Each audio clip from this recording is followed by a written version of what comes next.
Hello అందరికీ. మధ్యతరగతి కుటుంబాల కంటే చాలా సమస్యలు. ఎంత సంపాదించినా కూడా మళ్ళీ నెలనాడు మళ్ళీ జీతం తక్కువ ఉంది అది ఇది అని ఆలోచిస్తాము. అలాంటిది లైఫ్లో ఏదో సాధించాలి, ఇంతలోనే మన లైఫ్ ఆగిపోకూడదని చెప్పేసి నేనైతే టైలరింగ్ పని చేసుకొని అలాగే టైలరింగ్ పని చేసి మళ్ళీ తర్వాత బ్యూటీషియన్ నేర్చుకొని బ్యూటీషియన్కి కూడా కొంచెం డెవలప్మెంట్ కావాలి అనేది నా ఆశ. నాలాగే మీరు ఎంతమంది అలా ఆలోచిస్తారో కామెంట్ చేయండి, చూద్దాం.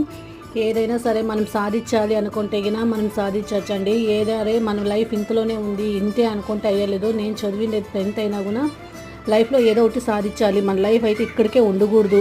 నాకైతే చాలా డ్రీమ్స్ ఉన్నాయి. ఒకరి మీద మనం ఎప్పుడు ఆధారపడకూడదు. మన చేత అయ్యన్నాళ్ళు మనం కష్టపడాలి అనైతే నాకు చాలా అలా బతకాలని నాకైతే చాలా ఆశ. మీరు కూడా నాలాగే అనుకుంటున్నారా? కష్టపడి సంపాదించి మన లైఫ్లో మనం ఒక స్థాయి అంటూ ఉండాలని ప్లీజ్ కామెంట్ చేయండి, చూద్దాం.